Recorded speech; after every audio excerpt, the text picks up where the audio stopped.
Well, good morning, everyone. Thank you so much for that intro, Bethany.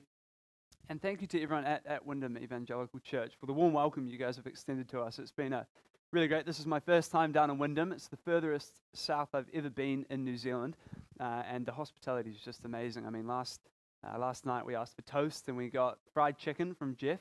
Then we asked for more toast, and then he made us some spaghetti and some spring rolls. And so, he's set the bar high, but it's been wonderful getting to know you guys already. But yeah, today the first talk we are covering is how do we actually know that God exists? Now, what would your reaction be that if I told you I frequently, when I was younger, got threatened to be killed? Right, this is true. It's something which happened to me. Now, you may be thinking, Nick, that's horrible. Is it because of your street evangelism? Is it because of your school group that you ran? Well, actually, what happened was when I was younger, every Friday afternoon after school, many people would tell me that they were going to kill me. You say, what? Is that really true? I'm leaving out a vital part of information, though. You see, I used to spend my Friday afternoon after school playing this video game called Fortnite.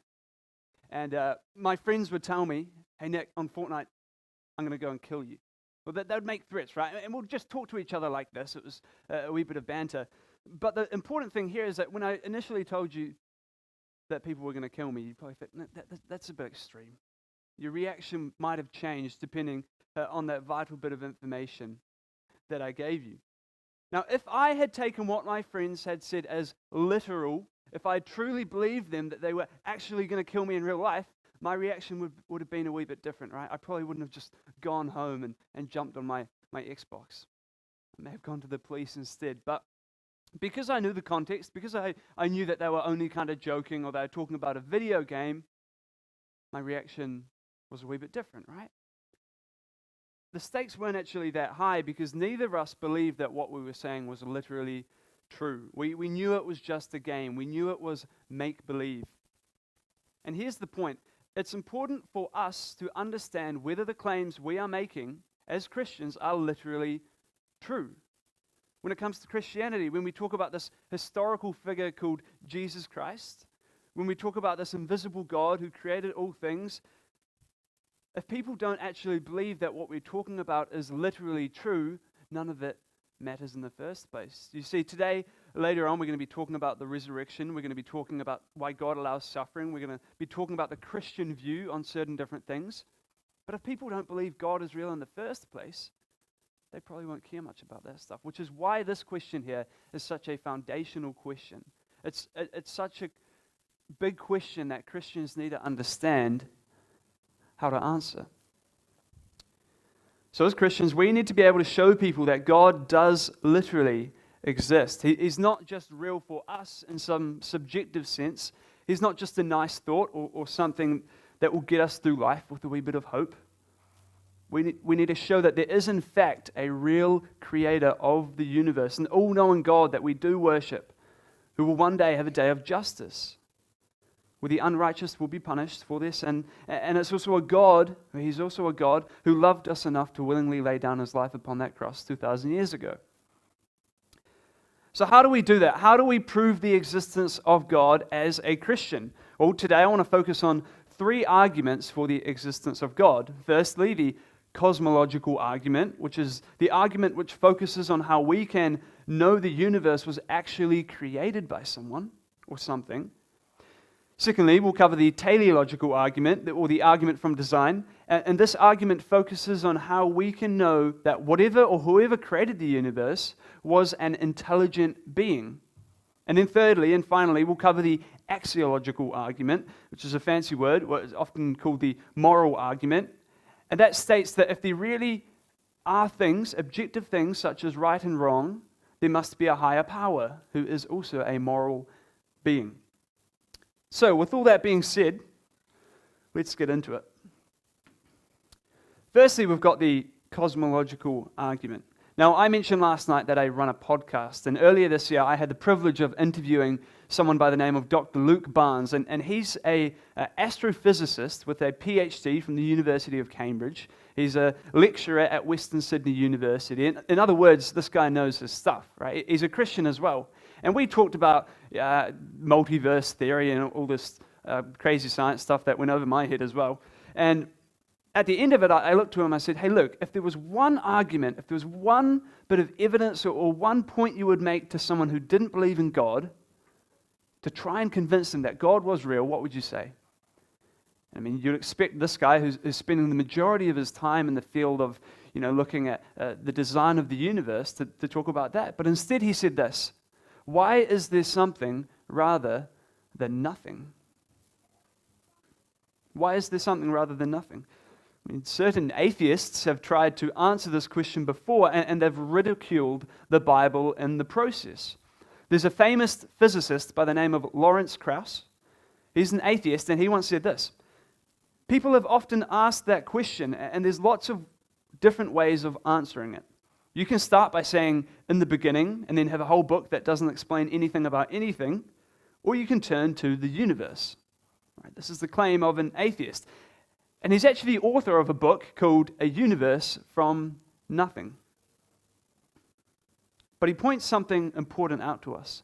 There are two views when it comes to your belief about where the universe came from. You can either believe the universe came from something, or you can believe that the universe came from nothing.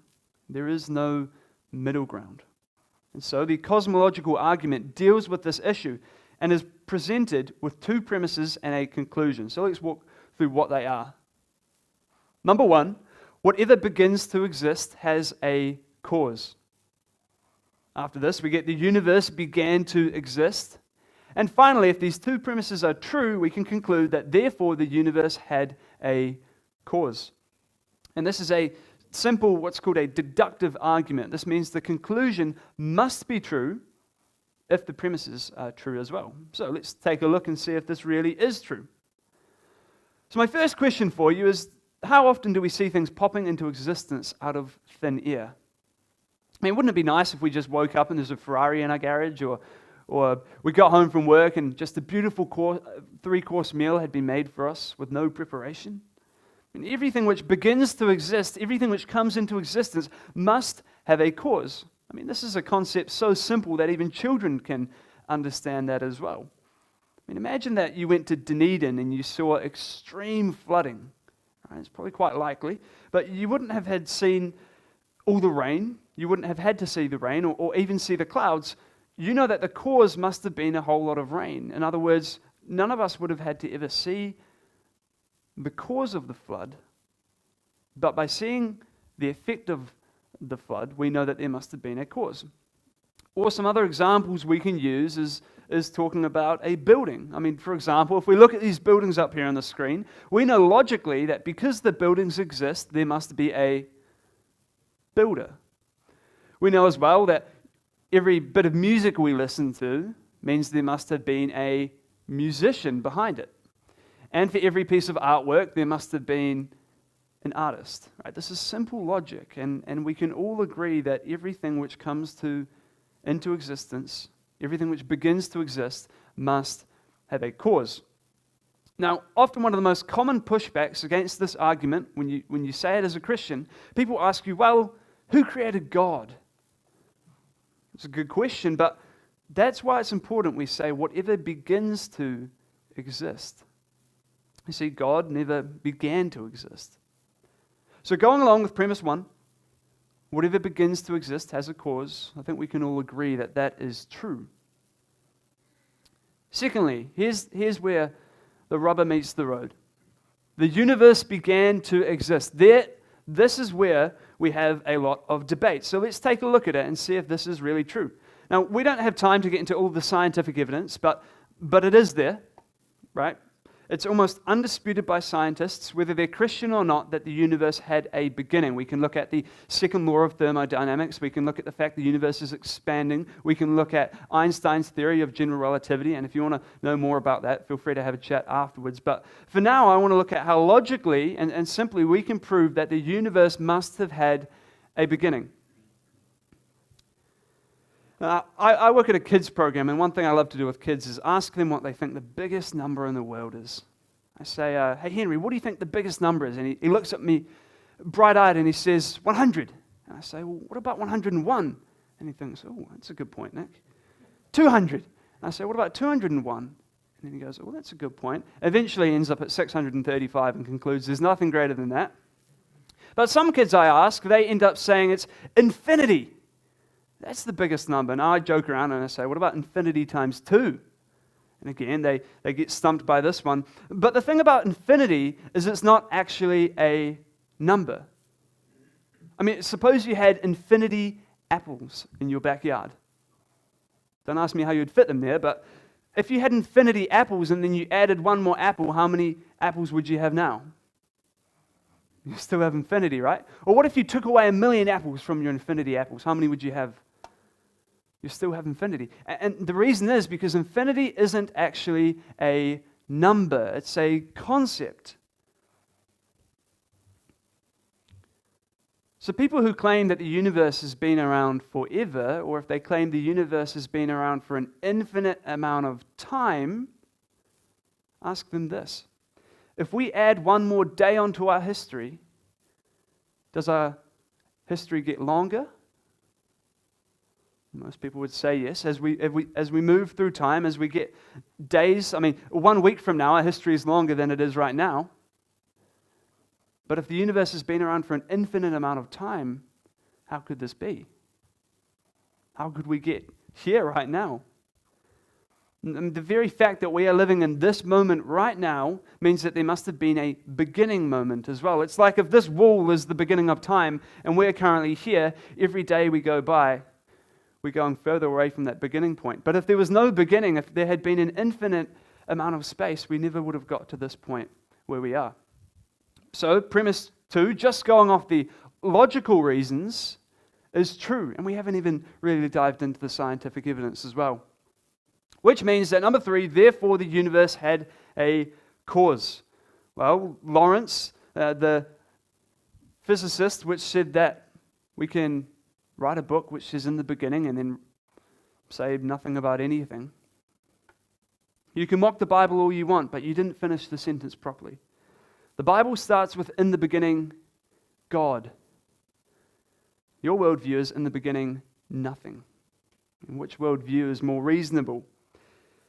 Now, what I want to do is give you something to take home, right? I've spoken a lot already. This may have gone over your head. So if there's anything you remember from the cosmological argument, remember this.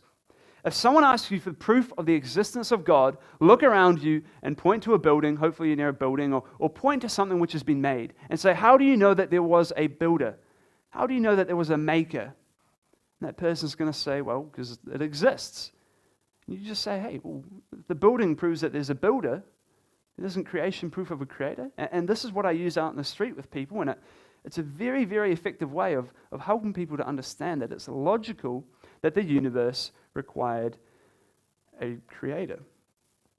So then, let's find out more about this creator. Is it some mystical force which randomly popped out this universe, or is he some universe generator that popped out this one and we got lucky so that it could sustain life?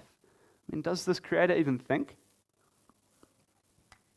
I'm going to move on now to our second argument, which is the teleological argument. And again, this is a 3-point argument, 2 premises and a conclusion, so let's walk through what they are. It's very similar. It says, whatever is designed has a designer, and then the universe was designed, and then the conclusion, again, if these 2 premises are true, therefore the universe has a designer. So let's get into it. Whatever is designed has a designer. I want you guys to think about Bill. Now, Bill is a 16-year-old kid who lives at home with his mum and dad on their farm. And one day, Bill wakes up and he walks down his stairs into the kitchen. And on the fridge magnets have been neatly arranged into a peculiar pattern which says, take out the bins. He laughs to himself and thinks, that's a wee bit weird. Must have been the earthquake last night. And he heads out the door. Bill does not take out the bins.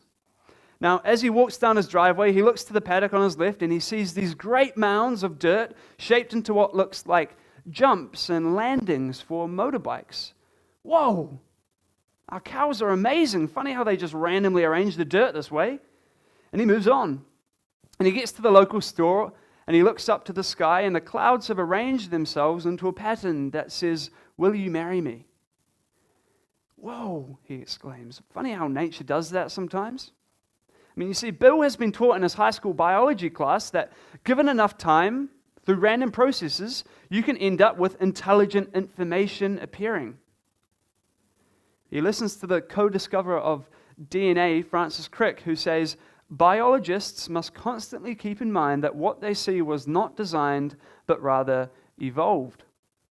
He applies this natural principle to aspects of his life, and he comes to the conclusion that fridge magnets can be randomly arranged into intelligent information. Cows can randomly build structures with dirt that appear to be designed, and that clouds sometimes form what appears to be intelligent information. I mean, you think Bill is ridiculous, don't you? It's silly Billy. We know the best explanation for things that appear to be designed was, in fact, that there was a designer behind it. I mean, you guys see a car, you know it was designed. You see a building, you know it was designed. You read a book, you know that the sentences have been thought of by an intelligent mind. Whatever is designed must have a designer. That's our first premise.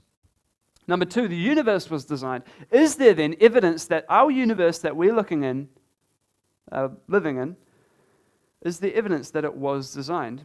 Well, we could spend some time looking at what's called the fundamental constants in nature, things like the gravitational constant, the speed of light, and others. If we change just the tiniest little bit, life wouldn't be possible on Earth. I mean, this is the fine-tuning argument, which is a fantastic argument for God, but instead today I want to spend a wee bit of time looking at DNA.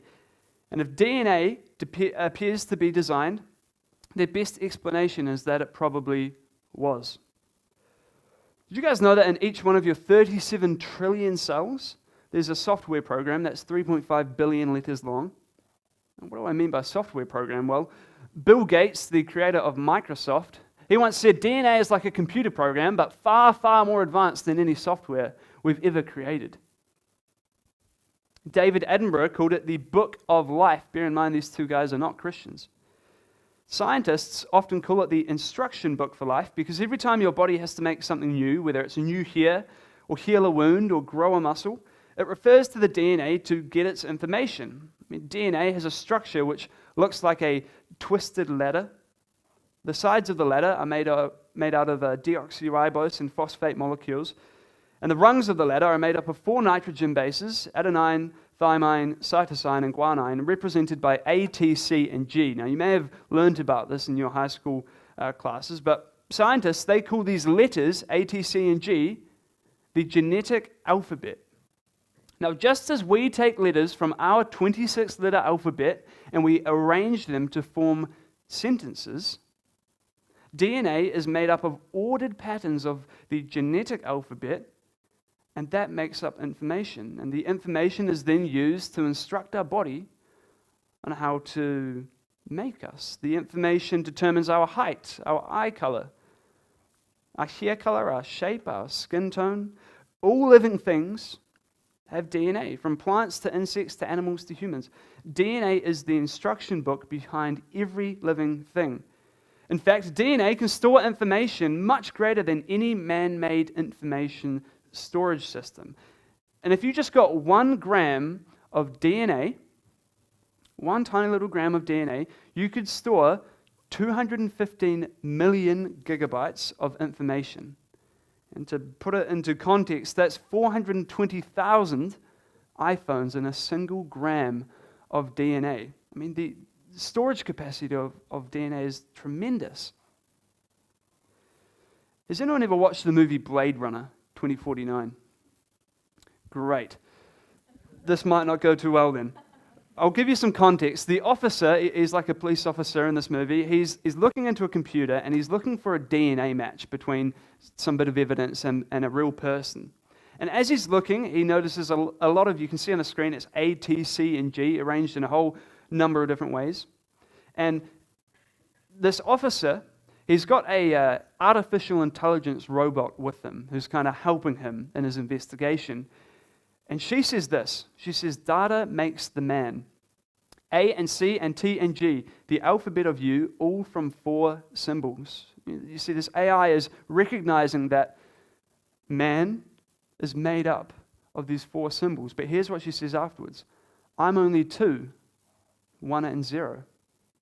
She's comparing that human beings are made up of code, which is A, T, C, and G, and she's an artificial intelligence, a robot, and she's made up of ones and zeros.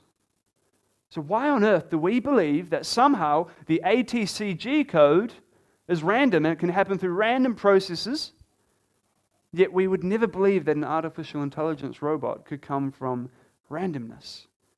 I mean, it's staring us right in the face, which is why I said before, the co-discoverer of DNA, Francis Crick, he said that biologists must constantly keep in mind that what they see was not designed, but rather evolved. I can't remember exactly what the response was, but there was a Christian who responded to Francis and said, biologists must constantly remind themselves that what is staring them straight in the face was not designed. He's making the point that the evidence is so clear that just looking at our DNA, we can tell that it was truly designed. I mean, DNA, it's ordered information. It's much more complex than any computer code, and it's found in every living thing on the planet. So why do we look at DNA and conclude that it is the result of millions of years of this random process called evolution? I think the evidence is clear that the universe and the things within the universe have been designed. So therefore, our conclusion is, therefore, the universe has a designer. And again, what would you use on the street if this has gone over your head?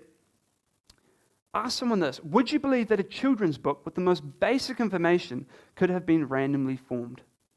Just ask them what they think. Most people will say no. And then ask, why would you then believe that our DNA, which is complex information, could have randomly formed? I mean, intelligent information requires an intelligent person or being behind it.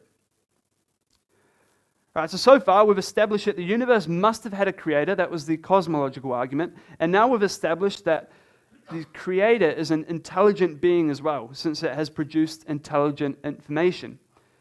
The final thing I want to deal with is what's called the axiological argument. Now, does this intelligent creator of the universe have some sort of moral standard? And if they do, how would we find this out?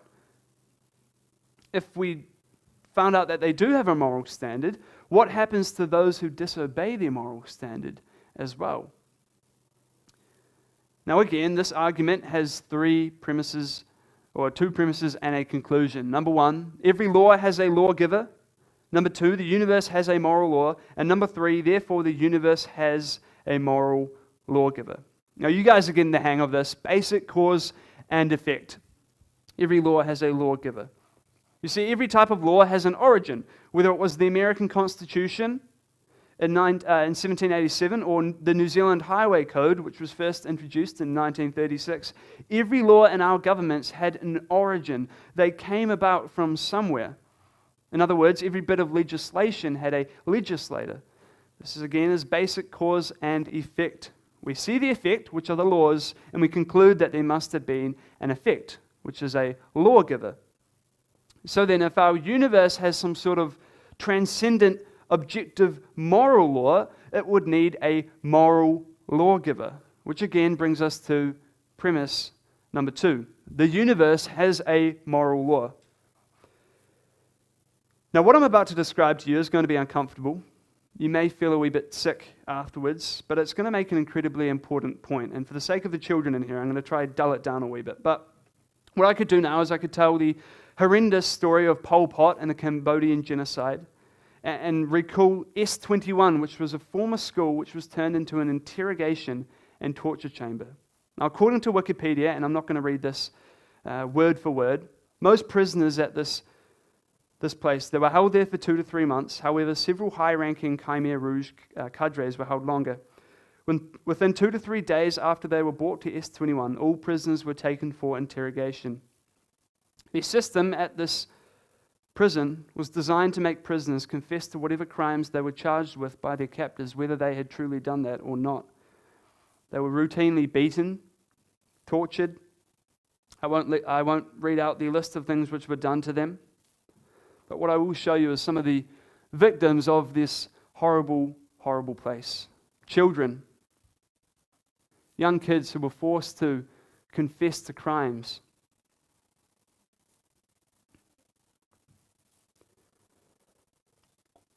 I've spoken about this before at camps and read out the whole thing, and the room goes silent. I mean, it was already silent anyway, but people, when they hear this, it does truly make you sick to hear what humans are capable of, to hear what has been done in our history. And you might be rightly shocked or even angered by the horrors of that place and the depths of depravity of those who ran the prison. And what I've just described has ignited in you one of your strongest systems in your body. The system is so strong that it guides our decisions. It has the ability to impact how we feel emotionally and physically. And the system is our conscience. Right? The word conscience comes from two words, con meaning with, science meaning knowledge. And so when we do something, we do it with knowledge that whether it is right or wrong.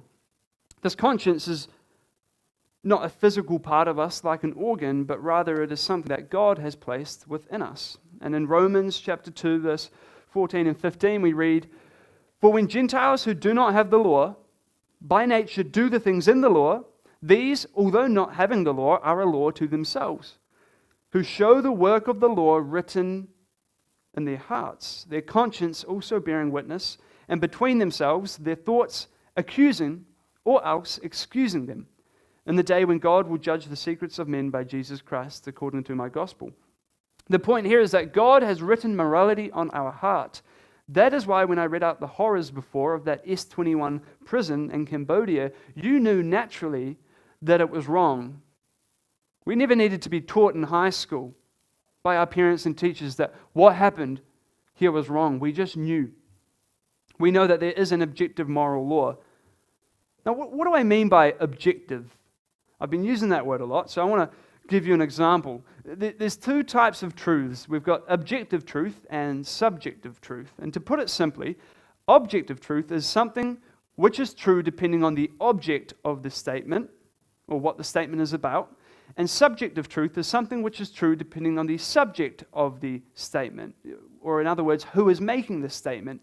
And let me give you an example of each to see if you can tell the difference. If I said the statement, "I believe that the Highlanders are the best rugby team," would that be objective or subjective? It would be subjective, right? It would also be wrong, but it's subjective. But what if I said this? "The Highlanders play in the Super Rugby competition." Would it be objective or subjective? It would be objective, right? Why? Because even if I believed, "Oh, I don't think they really do play in that rugby competition," does that change the facts? Does that change whether or not they really play in that competition? Of course not, right? I mean, this is true of the difference between believing that chocolate ice cream is the best as opposed to believing that ice cream is often made using dairy products. It's the same between believing that poetry is really beautiful and believing that 2 + 2 is 4. Some things are subjective, some things are objective. Now, Stanford University say that what we believe or say is true if it corresponds to the way that things actually are, or to the facts. This is what objective truth is. So if I said that I arrived to Wyndham in a private jet, you'd realize that this wasn't actually true, as that doesn't correspond to reality. However, if I said that I arrived in a slick, shiny Toyota RAV4, this would be true, as it does correspond to reality. So when it comes to morality, what's right and wrong, is morality subjective or objective? If it's subjective, then nothing is truly right or wrong, good or evil, but instead it's only right for me or wrong for you. When people deny God's existence, they will often deny the existence of an objective moral law. And people can deny it all they want, but it won't stop them living by this law. I mean, proclaiming that there is no objective moral law is like proclaiming that there is no law of gravity. It's all talk until you're standing at the edge of a cliff facing a 1,000-foot fall. Who's really going to jump off then? The same is true of the moral law. People will comfortably say that morality is subjective and that it's up to the individual, but if you steal their wallet, they're going to cry it's wrong. If you punch them in the face, they'll cry injustice. If you kidnap their children, they'll demand that you're thrown in prison for the rest of your life. Don't actually do these things, by the way, but that's how they would react. You could say, but stealing and violence and kidnapping, they aren't wrong for me. They aren't going to care what you say about morality versus their morality. They will demand that you be judged according to the universal moral law. Nuremberg trials held after World War II to prosecute the prominent leaders in the Nazi regime, the prosecutors argued that the defendants were guilty of crimes against humanity, war crimes, and genocide. And these charges were grounded in the idea that there are universal standards of morality and justice that transcend any national law or wartime regulations. And the concept of crimes against humanity was particularly important, as it emphasized that certain acts are so egregious that they violate the fundamental principles of human rights and dignity, regardless of whether they were legal under the regime that committed them. Now, we can examine the evidence of a moral law when people cry out for justice. Whether the thing they are crying out for justice for is truly wrong or right, they are making moral claims and appealing to a higher standard. Our universal acknowledgement of evil and our appeal for justice is proof that there is a moral standard outside of our own personal opinions. And here's what C.S. Lewis once said. He said, "My argument against God was that the universe seemed so cruel and unjust. But how had I got this idea of just and unjust? A man does not call a line crooked unless he has some idea of a straight line. What was I comparing this universe with when I called it unjust?" The founding fathers of America said, "We hold these truths to be self-evident that all men are created equal, that they are endowed by their Creator with certain unalienable rights, that among these are life, liberty, and the pursuit of happiness." Get this, an atheistic philosopher by the name of Michael Ruse said the man who says it's morally acceptable to rape little children is just as mistaken as the man who says 2 + 2 is 5. That's coming from an atheist. Again, there's another atheist by the name of Louise Anthony, and she says, "It is more certain that torturing babies for fun is wrong than atheism is true." These atheists, they're recognizing that there is an objective standard of morality. So by making observations on this universe, by comparing our reactions to injustice, we can see that people recognize there is an objective standard. We all live like that. Which brings us to our conclusion. Therefore, the universe has a moral lawgiver. That's the only logical place this can come from. Somewhere outside of our own personal opinions and preferences. Now again, on the street, what would you do? What would you say if you had to quickly ask someone? I would ask someone if they believed that the Holocaust was wrong. And then ask why. Then say, maybe they describe it like this. They say, I think it's wrong that people should be able to kill each other. You say, sure, I agree, but why? According to who? And just do that over and over and over again, because people need to admit that eventually it either comes down to an objective standard like God, or it's just a personal opinion. So to conclude today, to conclude these three arguments we've covered, we've got the cosmological argument, the universe has a creator. We've got the teleological argument, which is the creator is an intelligent creator. And number three, we've got the moral argument, which is saying that this intelligent creator of the universe is a moral being. Why? Well, since we can all identify a moral standard outside of our own preferences and opinions, there must be something outside of us that created this standard. Now, what we've tried to do today is show that by a simple look at reality around us, we can conclude that the universe requires a creator who is intelligent and has a sense of morality. And this matches the characteristics of the Christian God that we worship. However, it also matches the characteristics of other gods, such as the God of Islam. And that prompts the question, how do we know what religion is actually true? And that's what we're going to cover shortly in another session. But for now, I'll pray to close, and then we'll have a quick break before our next session. Lord, thank you for your word. Thank you that you have revealed to us the truths about who you are in the Bible. But Lord, we thank you as well that you've revealed so much about yourself through your creation, that we can look and study creation. We can see the beauty of it. We can see the design. And you've given us the sense of morality in our conscience. And thank you that it all points towards you. And Father, I just pray that as we go out and we share Christianity with others, and if there's anyone in this room who's not quite sure, that they would understand that, Lord, you have made it abundantly clear to us that creation is proof of you. And help us to retain these truths as well. In the name of Jesus, amen.